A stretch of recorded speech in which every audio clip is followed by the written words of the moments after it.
Hello guys, welcome to our channel The Stheto Girls. Please subscribe the channel and press the bell icon. This video is for education purpose. So, hello everyone. In today's video we will going to discuss about the topic vomiting in pregnancy. So vomiting जो है एक most common symptom है जो experience किया जाता है bye every pregnant women. ठीक है, डिफरेंट कॉजेस हो सकते हैं. कॉजेस भी जो है डिफरेंट होते हैं for early pregnancy and let pregnancy. So first of all will talk about the early pregnancy causes. Early pregnancy में दो क्लासिफिकेशंस होती है. अगेन, या तो जो कॉज है वो रिलेटेड है टू प्रेगनेंसी. ठीक है, इसमें दो चीज़ें आती हैं हमारे सामने. या तो सिंपल वॉमिटिंग है, दैट इज़ मॉर्निंग सिकनेस, या फिर जो केस है वो है हाइपर एमेसिस ग्रेविडेरम का. ठीक है, बेसिक मीनिंग अगर देखें तो हाइपर मीन्स ज़्यादा एक्सेस में हो रहा है, इंक्रीज्ड है. MSS is vomiting and gravidarum mean pregnancy का पीरियड जो होता है. ठीक है, दूसरा जो कॉजेज होते हैं वो होते हैं एसोसिएटेड विद प्रेगनेंसी. ठीक है, इसमें हमारे पास क्या क्या कॉजेज हो सकते हैं. या तो जो कॉज है वो मेडिकल हो सकता है, आइदर मेडिकल, जैसे कि हो गया कोई इंटेस्टाइनल इन्फेस्टेशन है, यूटीआई का कोई केस है, हेपेटाइटिस है, एंड सो ऑन. सेकेंड हमारा या तो कोई सर्जिकल कॉज एसोसिएटेड है, for example appendicitis, peptic ulcer and cholecystitis. Fine. Third word could be gynaecological कोई कंडीशन है जो एसोसिएट कर रही है प्रेगनेंसी के साथ, इसकी वजह से हो रहा है. For example twisted ovarian tumour और रेड डिजनरेशन ऑफ फाइब्रॉइड. अब आते हैं हमारे दूसरा जो लेटर स्टेज ऑफ प्रेगनेंसी होता है, दैट इज़ लेट प्रेगनेंसी. उस टाइम पे भी अगेन पहला आ जाता है कॉजेज रिलेटेड टू प्रेगनेंसी. तो इसमें क्या हो सकता है कि जो अर्ली प्रेगनेंसी में वॉमिटिंग थी उसका कॉन्टिन्यूएशन हुआ या फिर रीअपियरेंस हुआ.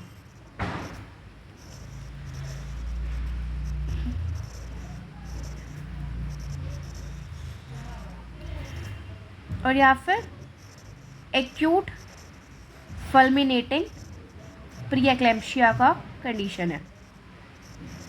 प्रीएक्लेम्पशिया के बारे में आगे जो वीडियो आएंगी उसमें डिटेल में बात करेंगे, बट ओवरऑल एक कंडीशन होती है एक्लेम्पशिया से पहले जिसमें जो हमारा बीपी होता है वो 140/90 से अबव होता है मदर का, और प्रोटीनूरिया की स्टेज आ जाती है. ठीक है, दूसरा लेट प्रेगनेंसी में एसोसिएटेड विद प्रेगनेंसी वाले कॉजेज़ है. ठीक है, इसमें अगेन वही कंडीशंस आ सकती हैं जैसे कि हमारा मेडिकल, सर्जिकल, गायनेकोलॉजिकल, और एक और एड ऑन हो जाता है which is hiatus hernia. So these were all the causes. Now discussing about vomiting in pregnancy, और इसमें हम बात सिर्फ उनकी करेंगे जो रिलेटेड है टू प्रेगनेंसी. तो यहाँ पर दो फॉर्म्स आती है हमारे पास. पहली आती है सिंपल वॉमिटिंग, या फिर इसे हम माइल्डर टाइप भी बोल सकते हैं. दूसरा जो है वो है हाइपर एमेसिस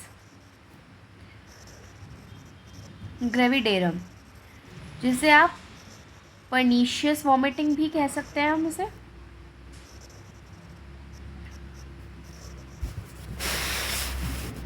और it is the severe type. अब वन बाय वन दोनों को डिस्कस करते हैं.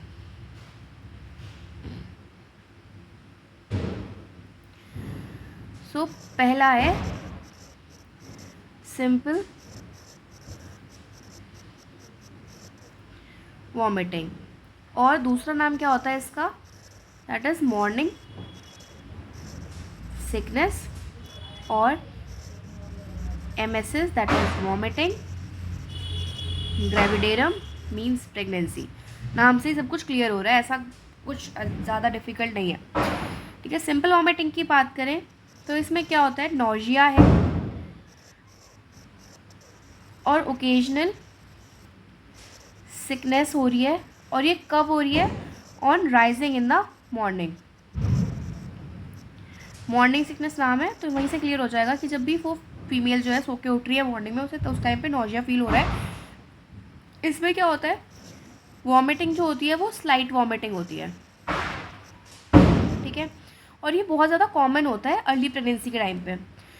जो वॉमिटस होता है सिंपल वाले वॉमिटिंग में, इट इज़ स्मॉल, क्लियर हो सकता है या फिर बाइल स्टेन्ड हो सकता है। इसकी वजह से कोई भी डे टू डे एक्टिविटीज़ पे इम्पैक्ट नहीं आता, so it doesn't produce any impairment of health और रेस्ट्रिक्ट नॉर्मल एक्टिविटीज़। ठीक है, नॉर्मल एक्टिविटीज़ को रेस्ट्रिक्ट नहीं करेगा और कोई भी हेल्थ पे इम्पेयरमेंट नहीं डालेगा। ठीक है, जो इसके फीचर्स होते हैं वो यूजुअली डिसअपियर हो जाते हैं, विद और विदाउट ट्रीटमेंट हो सकता है। और कब होता है, 12th to 14th week of pregnancy is the time when the symptoms disappear. और ऐसा नहीं है कि ज़रूरी ट्रीटमेंट चाहिए हो, ट्रीटमेंट के बिना भी ये ठीक अपने आप गायब हो जाता है। तो इतना है। अब इसके कॉजेज़ क्या हो सकते हैं, ठीक है, या तो सीरम HCG का इंक्रीज़ होना, ईस्ट्रोजन क्योंकि इंक्रीज़ हो जाता है उस टाइम पे, उस वजह से भी हो सकता है ये, या फिर जो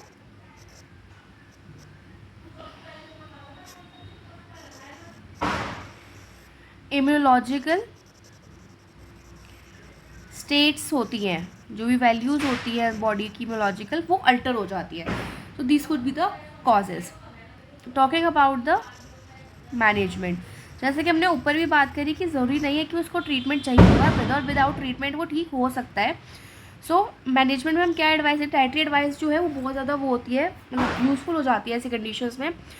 तो हम ड्राई टोस्ट या फिर बिस्किट लेने के लिए बोल सकते हैं मॉर्निंग में। अवॉइड क्या करना है, avoidance of fatty and spicy food. ठीक है, ये रिलीव जो दो चीज़ें होती है ये बेसिकली इनफ होता है मेजॉरिटी ऑफ सिम्टम्स को रिलीव करने के लिए। बाकी जो प्रेगनेंसी वॉमिटिंग की बात है कि हम होम्योपैथिक थेरेप्स की बात करेंगे नेक्स्ट वीडियो में, तो वो भी आपको जल्दी मिल जाएगी। नाउ जो सिवियर या पर्डिशियस फॉर्म हम जिसको बोल रहे हैं उसकी बात करते हैं, that is hyper emesis gravidarum. ठीक है, again hyper means increase, emesis means vomiting and gravidarum is the period of pregnancy. So one by one देखते हैं क्या डेफिनेशन है। डेफिनेशंस जो होती हैं वो कोशिश कर रहे हैं कि जो बाय हार्ट आप लर्न कर सको प्रॉपर डेफिनेशंस जो है, क्योंकि प्रॉपर डेफिनेशंस आर मतलब ऑब्वियसली यूज़फुल होते हैं ड्यूरिंग द वाइवा टाइम पे और आपको मार्क्स अटेन करने में हेल्प करते हैं। ठीक है, सो बेसिकली पहले डेफिनेशन की बात कर लेते हैं कि डेफिनेशन है क्या। It's a severe type of vomiting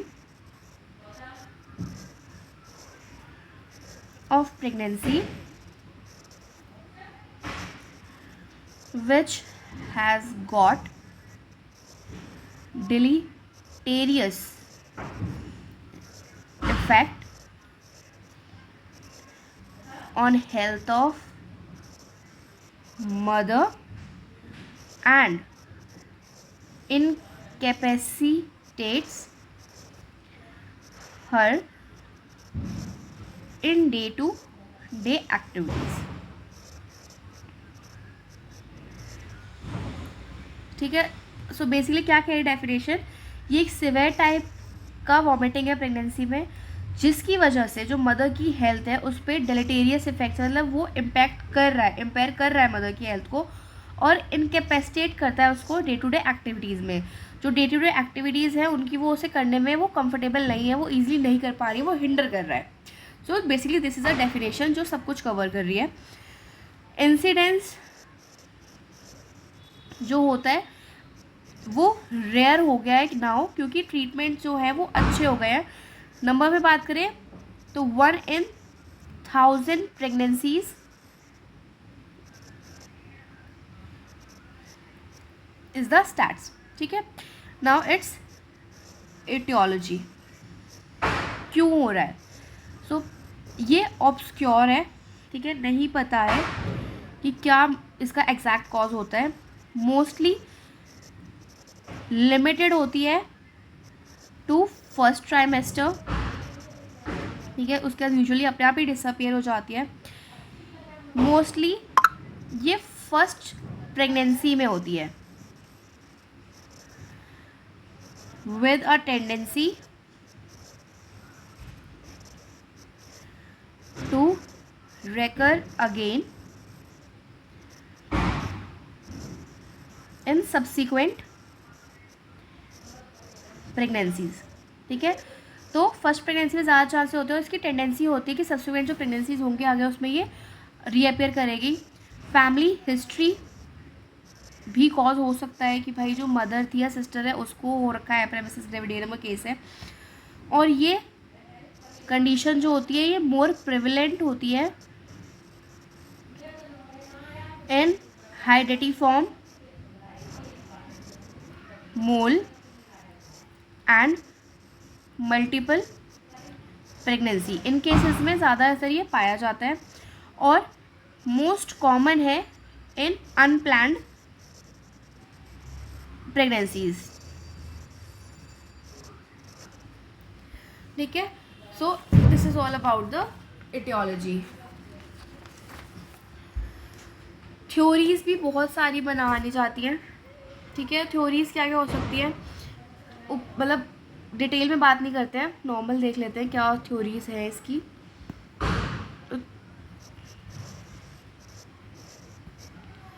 theories में पहला थ्योरी आती है हार्मोनल, कि जो HCG लेवल था वो बढ़ गया, इसकी वजह से वॉमिटिंग हो गई। अब हम कह रहे हैं कि ये मल्टीपल प्रेगनेंसीज में ज़्यादा है और हाइडेटिफॉर्म मोल में ज़्यादा मिल रही है। क्यों हो रही है, क्योंकि जब हाइडेटिफॉर्म मोल होता है या फिर मल्टीपल प्रेगनेंसी होती है उस टाइम पे जो HCG का लेवल होता है वो बढ़ जाता है। सो HCG लेवल बढ़ेगा तो वॉमिटिंग इंक्रीज़ हो जाएगी। सीरम ऑस्ट्रोजन के बढ़ने की वजह से हो सकता है। प्रोजेस्ट्रॉन इंक्रीज हो जाएगा अगर, तो कार्डिक स्फिंक्टर जो होता है वो रिलैक्स कर जाता है, जिसकी वजह से गैस्ट्रिक मोबिलिटी इम्पेयर हो जाती है, तो गैस्ट्रिक फ्लूइड का रिटेंशन हो जाता है। ठीक है, थायरॉक्सिन, प्रोलैक्टिन और जो हार्मोन्स होते हैं, प्रेगनेंसी हार्मोन्स होते हैं, उनकी वजह से हो सकता है।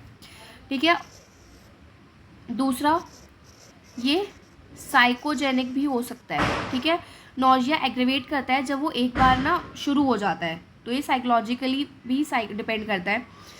दूसरा डाइटिक डेफिशिएंसीज। डाइटिक डेफिशिएंसी क्या है, कार्बोहाइड्रेट अगर कम होंगे डाइट में तो इसकी वजह से क्या होगा, कीटो एसिडोसिस होगा। कीटो एसिडोसिस होगा तो वॉमिटिंग होगी ही होगी, अगेन वॉमिटिंग होगी तो कार्बोहाइड्रेट फिर कम होंगे, तो इस तरह से साइकिल जो है वो कंटिन्यू होता रहता है। दूसरा एलर्जिक या फिर इम्यूनोलॉजिकल बेसिस हो सकता है, किसी चीज़ से एलर्जी हो गई है। ठीक है, या फिर गैस्ट्रिक मोबिलिटी जो है वो डिक्रीज हो गई है। Now talking about the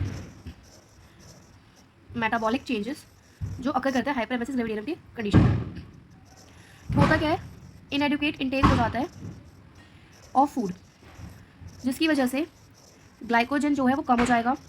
glycogen decrease करेगा तो एनर्जी सप्लाई के लिए फैट रिजर्व्स को तोड़ा जाएगा। Fat reserve is broken down. So क्या होगा इसकी वजह से, कार्बोहाइड्रेट कम हो जाएगा। कार्बोहाइड्रेट कम होने की वजह से क्या होगा, इनकम्प्लीट ऑक्सीडेशन ऑफ फैट हो जाएगा और एक्यूमुलेशन होगा ऑफ कीटोन बॉडीज़ का, ठीक है, कीटोन्स बढ़ जाएंगे ब्लड में। सो एसीटोन सिक्रीट हो जाएगा थ्रू द किडनीज, ठीक है। तो ये सारा प्रोसेस है एंड इन ब्रेस्ट ऑल्सो, ठीक है। दूसरा, पहला तो हमने बात कर ली, ये हो जाएगा। दूसरा क्या होगा, टिश्यू का प्रोटीन मेटाबॉलिज्म इंक्रीज हो जाएगा, ठीक है। इसकी जिसकी वजह से क्या होगा, excessive secretion of non protein nitrogen in urine. Urine में नॉन प्रोटीन नाइट्रोजन जो है वो एक्सेस में सिक्रीट होना शुरू हो जाएगा, ठीक है। और दूसरा क्या हो जाएगा, अब वॉमिटिंग ज़्यादा हो रही है तो वाटर का और इलेक्ट्रोलाइट का मेटाबॉलिज्म जो है वो भी इफेक्ट हो जाएगा, metabolism is affected. Now coming to biochemical changes.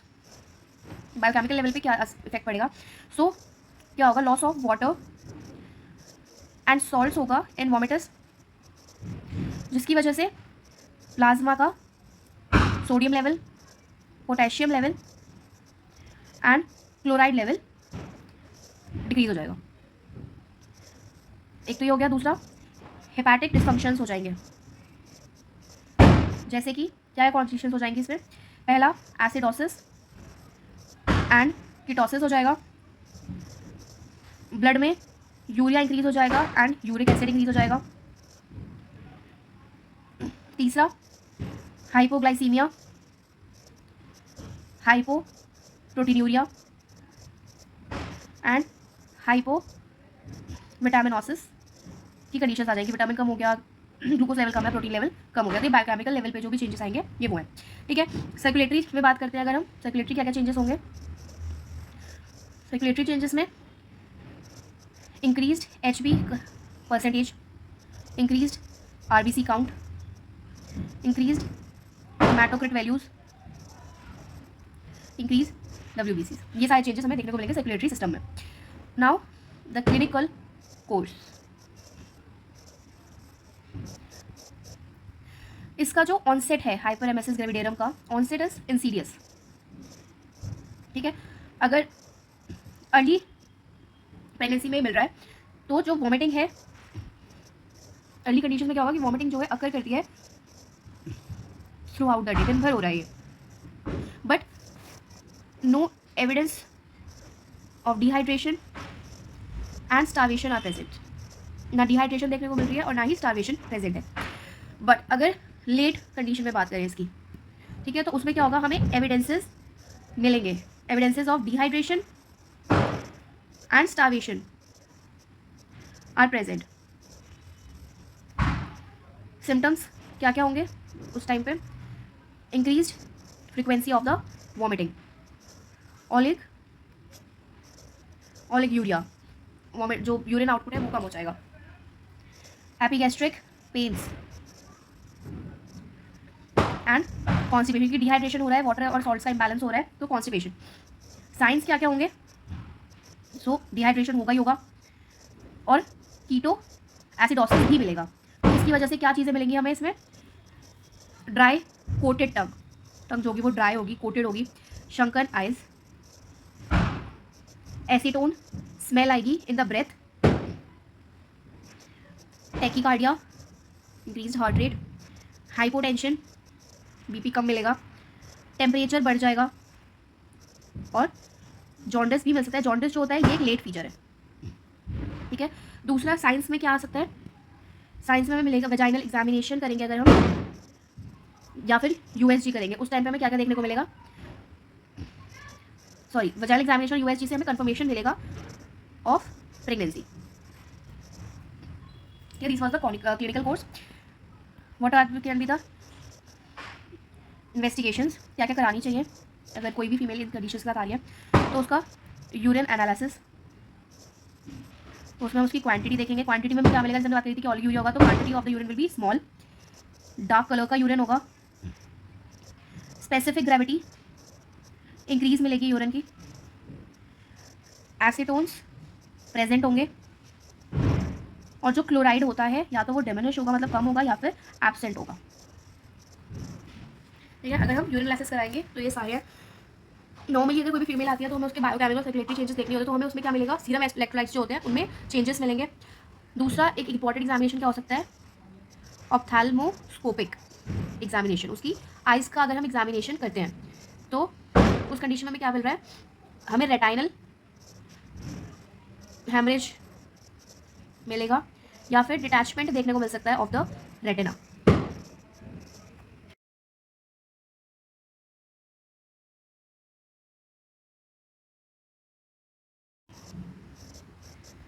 USG कब कराना है, यूएसजी कराना है हमें पहला क्यों करवाना है, पहला टू कंफर्म द प्रेगनेंसी,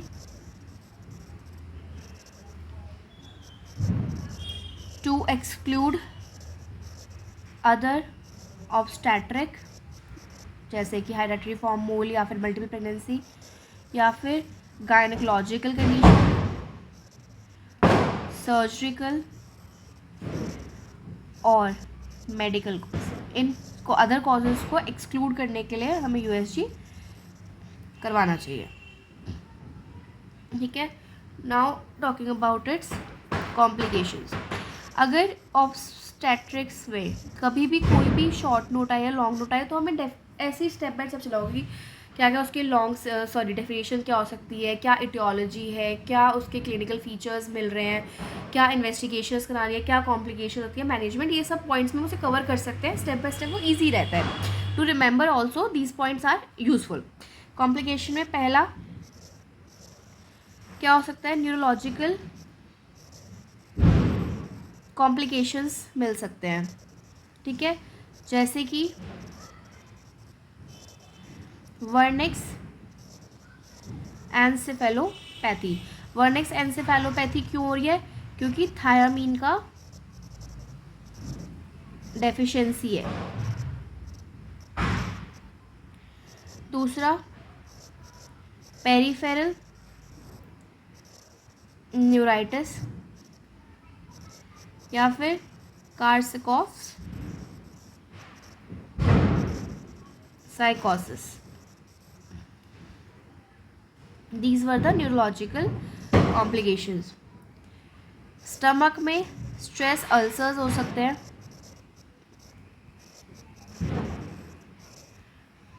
अब एक्सेसिव हो रही है वॉमिटिंग, रिकरेंट वॉमिटिंग है तो ईसोफेजियल टीयर हो सकता है, जिसे हम बोलते हैं मेलोरी वेस सिंड्रोम।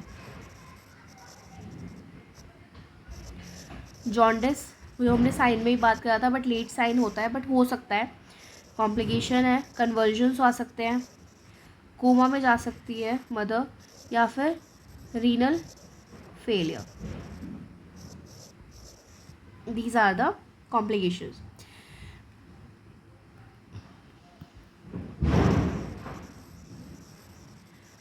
मैनेजमेंट में बेसिकली प्रिंसिपल क्या है हमारा, मैनेजमेंट का principle is to control the vomiting. पहले से पहले तो वही है, क्योंकि वो हिंडर कर रहा है उसकी डे टू डे एक्टिविटीज़ को, इम्पैक्ट कर रहा है उसकी हेल्थ को।